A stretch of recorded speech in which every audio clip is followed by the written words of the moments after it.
J'ai vu le docteur Gachet. Je travaille à son portrait. La tête avec une casquette blanche, très blonde, très claire. Les mains aussi à carnation claire. Un frac bleu et un fond bleu cobalt. Appuyé sur une table rouge, sur laquelle un livre jaune et une plante de digital à fleurs pourpres.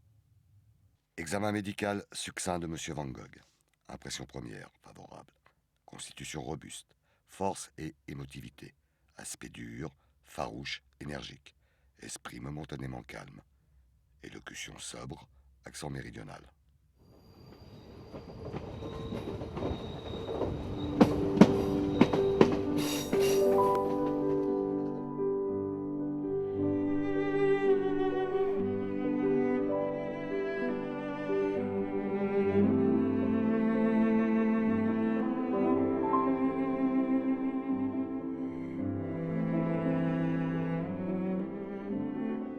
Van Gogh arrive à Auvers-sur-Oise le 20 mai 1890.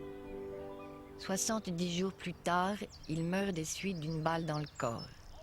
Durant cette période, Van Gogh est réputé avoir peint quelques 70 tableaux, dont le portrait du docteur Gachet, 32 dessins et une eau forte. Cela alimente la polémique concernant l'authenticité de ses œuvres. Sont-elles toutes de lui ?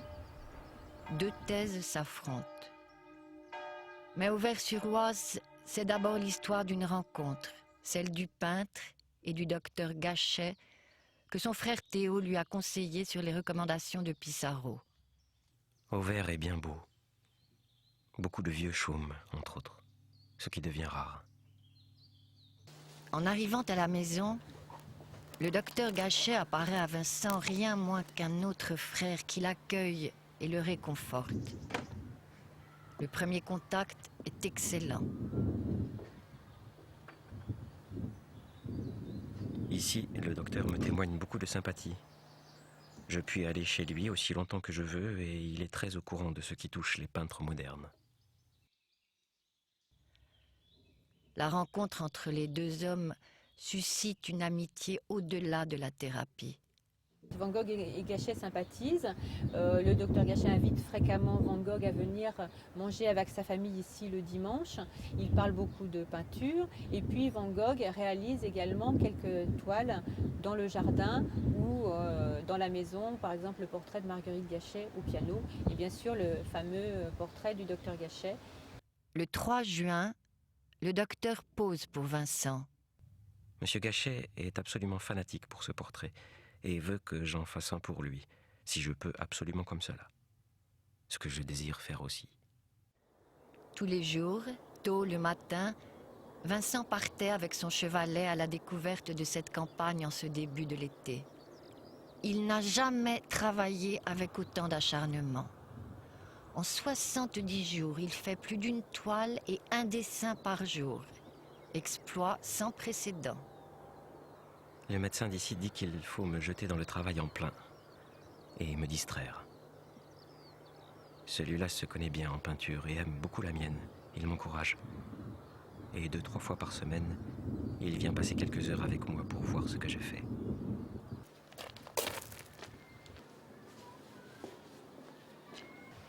Nous sommes à présent dans le salon du docteur Gachet où Van Gogh a fait le portrait de Marguerite au piano. Van Gogh avait peut-être une liaison avec Marguerite Gachet, mais rien n'est vraiment avéré à ce sujet. Le docteur Gachet n'aurait pas été d'accord et lui aurait demandé de ne plus fréquenter la maison. Mais la version officielle donnée par le fils du docteur Gachet concerne plutôt un tableau de Guillaumin, un nu, que Van Gogh appréciait particulièrement et qui n'aurait pas été encadré par le docteur Gachet, donc ce qui aurait suscité une dispute entre eux. Et Van Gogh ne viendra plus dans cette maison pendant les 15 derniers jours de son séjour et de sa vie à Auvers. Leur amitié aura duré 35 jours. Je me sens raté. Et la perspective s'assombrit. Suite à une querelle à Paris avec Johanna, la femme de Théo, Vincent se sent seul. Il demande à son frère de venir passer ses vacances avec lui à Auvers-sur-Oise. Théo refuse. Sa femme souhaitant voir sa propre famille en Hollande, Théo part avec les siens à Leiden. Vincent replonge alors dans une solitude qui l'a toujours hanté. Éloigné de son frère Théo, le 27 juillet 1890, Vincent se tire une balle dans le corps.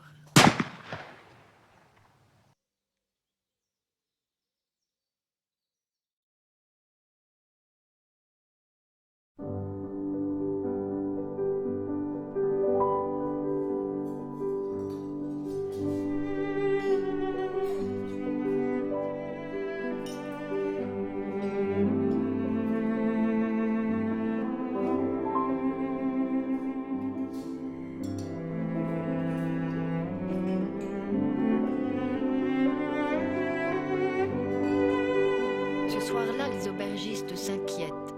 Vincent, d'ordinaire ponctuel, n'est pas à table à l'heure du dîner. On l'a vu rentrer en se tenant le côté. Il serait monté dans sa chambre où Ravou va le voir. Vincent est étendu sur son lit, ensanglanté. Le docteur Gachet passe le soir. Vincent et le docteur n'échangèrent aucune parole. Silence qui confirme la rupture entre les deux hommes. On ne peut rien faire. Après, on n'envoie pas Van Gogh à l'hôpital. Les docteurs, après concertation, ne vont pas envoyer Van Gogh à l'hôpital parce qu'ils se sont aperçus justement que c'était gangrène gazeuse. Et au XIXe siècle, on ne sait absolument pas soigner une gangrène gazeuse. Et justement, ça se déclare en 5 à 7 jours. Là, Van Gogh, en une journée et demie, va mourir parce qu'il fait une fournaise dans sa chambre. Et c'est un été extrêmement chaud. Il a 5 mètres carrés sous les toits, il n'y a aucune isolation. Et donc ça va précipiter la gangrène.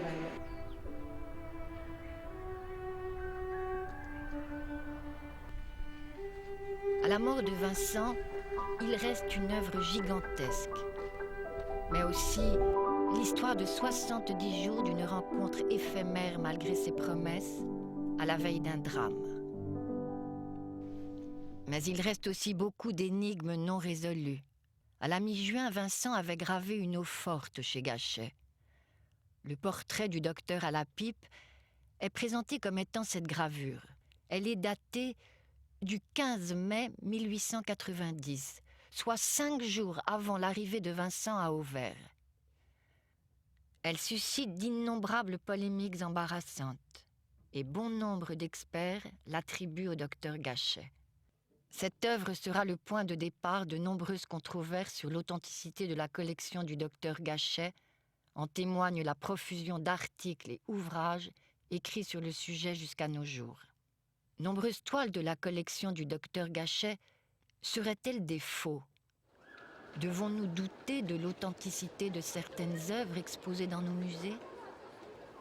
À ce propos, il existe 2 portraits du docteur Gachet. L'un d'eux a été le tableau le plus cher du monde durant 10 ans et se trouverait au Japon. L'autre se trouve au musée d'Orsay et suscite une controverse. Toute la question est de savoir s'il a été réalisé par Vincent Van Gogh lui-même ou par l'atelier Gachet. Le musée d'Orsay n'a pas souhaité répondre à cette question en raison de trop nombreuses polémiques soulevées par ce sujet. Il a fallu rechercher la réponse ailleurs.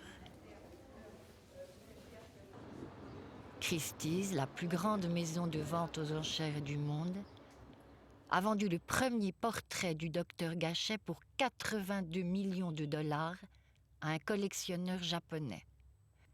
Un record absolu.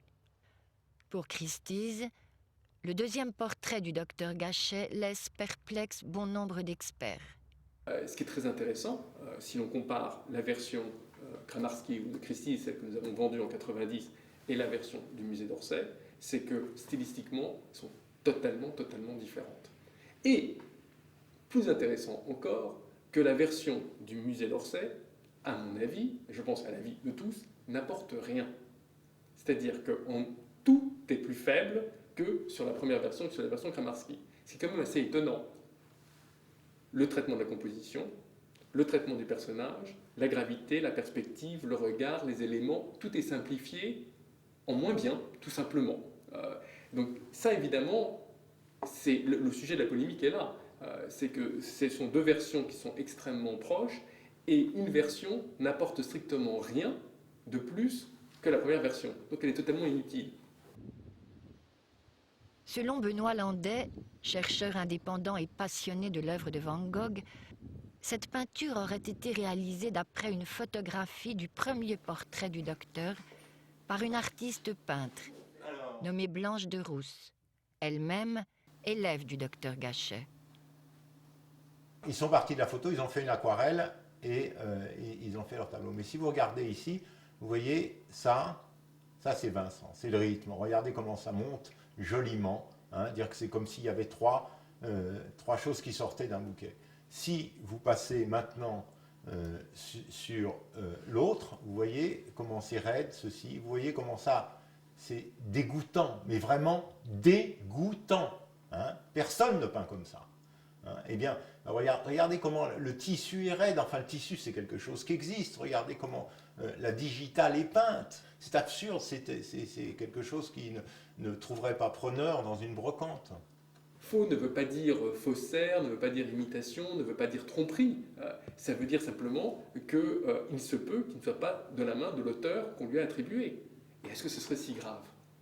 Est-ce que ce serait si grave ? N'apprendrions-nous pas beaucoup plus si effectivement on pouvait prouver que cette version était fausse ou erronée et que l'attribution qu'on a donnée à Van Gogh n'est pas le cas ? Est-ce que ce ne serait pas une façon d'apprendre au public de comment regarder un tableau ? Est-ce qu'on ne pourrait pas en tirer un profit intellectuel, d'avoir un débat sain et de pouvoir imaginer une seconde que la version d'un chef-d'œuvre dans un musée peut-être n'est pas correcte ? Est-ce que c'est sujet tabou ? Les laboratoires et musées nationaux se sont penchés sur la question. La fibre de la toile et les pigments ont été passés au crible, mais à ce jour, leurs conclusions n'ont pas été divulguées.